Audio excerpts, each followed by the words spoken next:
then I was particularly struck one day by talking with one of the people we were by then in touch with in Romania, who said to us, well, look, it's all very nice, you chaps coming along and having a chat with, have conversations with them about what kind of advocacy would be helpful, and how we might coordinate.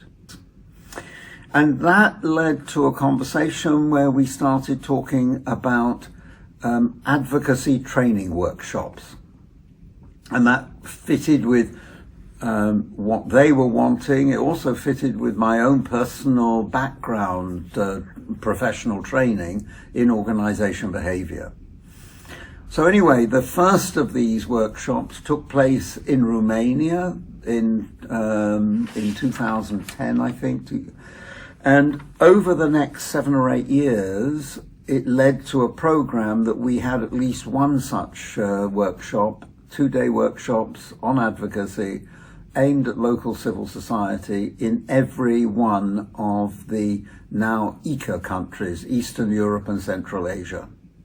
So back in 2010, I was working for Global Health Advocates, and it was an NGO that was doing only advocacy on tuberculosis in Brussels, so towards the EU institutions, and in France. Because we were a small NGO, 1, 2, 3 staff back at the time, we always had this philosophy that our advocacy, so our power of influence, would be much greater were we to be together with others. We would have more weight.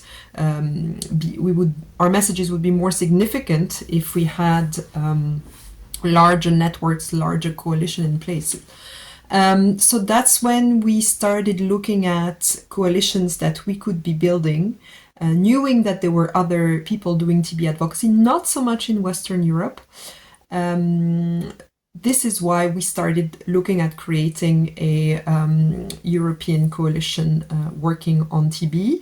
And this is why Global Health Advocates, together back in the day with 2 other organizations, Results UK and TB Alert, and even before with Stop TB, the Stop TB partnership, looked at putting more energy into doing TB advocacy via this new coalition, trying to gather much more actors active on TB advocacy in Eastern and Western Europe. So we use these organizations, the funding that we received back then from different donors, to develop that project for more impact in our TB advocacy. There was clearly a divide back then on the Western style, or the Western type of NGOs and the work that we were doing, which was much more advocacy. There were some organizations working on helping TB patients, but obviously the rates of the disease were much less significant in Western Europe than in Eastern Europe. And in Eastern Europe, you could see not so many organizations, but quite a few organizations still doing service provision for most vulnerable groups. So civil society groups that were very close to certain people who were more vulnerable to contracting tuberculosis.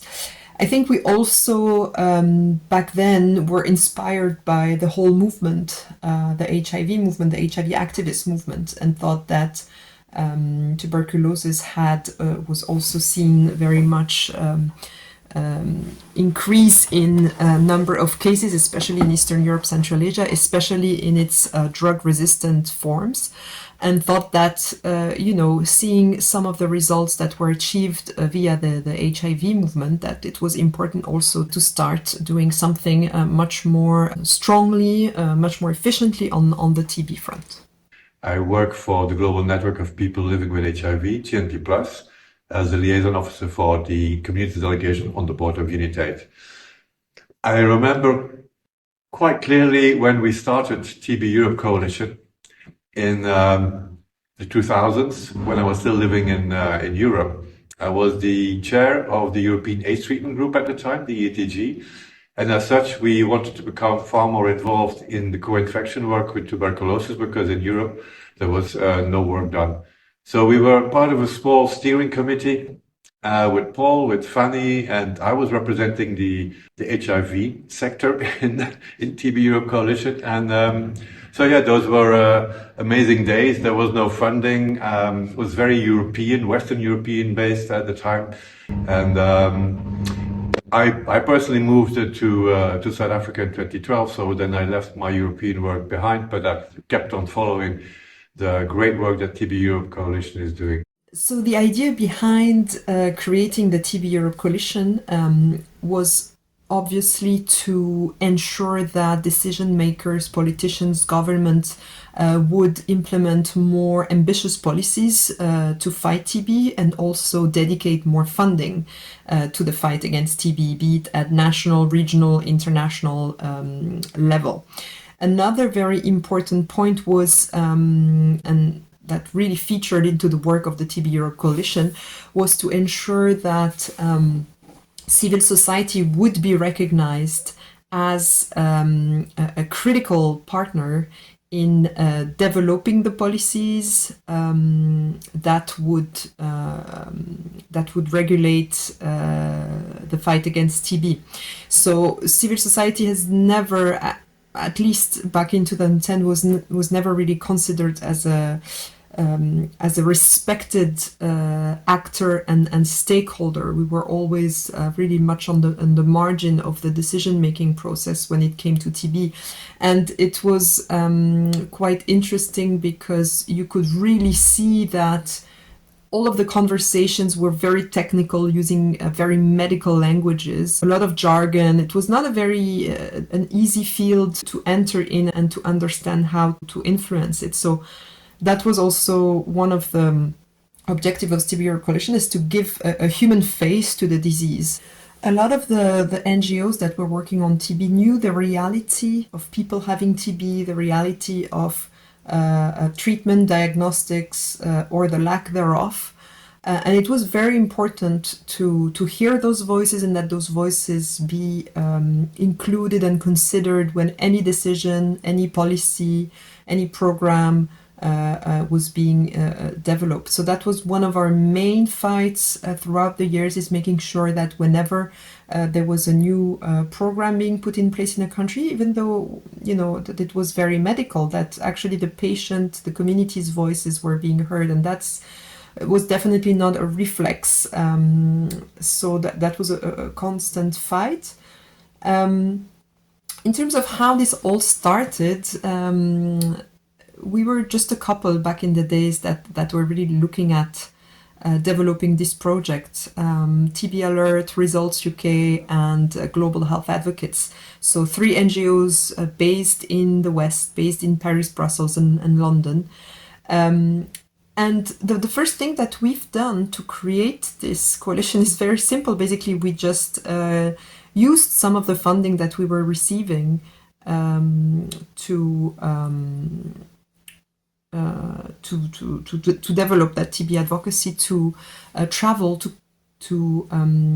high burden countries where there were high rates of tuberculosis or drug-resistant tuberculosis, travel to these places, do a mapping, meet the people that were actually active civil society organizations. Sometimes in some countries there were just one. Sometimes in some countries it was the Red Cross that was doing quite a lot of different activities that included tuberculosis, for instance, in prison or with migrants.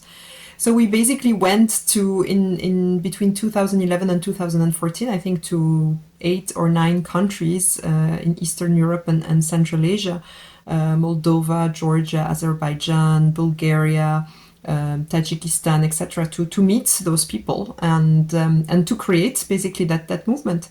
And we were always very much welcomed. We used also always those visits to actually meet ministers or meet decision makers in the health field and bring civil society organizations with us to open some doors, and also sometimes to do even advocacy training. So explain, or because a lot of the civil society organizations there were active in service provision, but maybe not so much in advocacy. So explaining how they could also change decision making and influence their decision makers.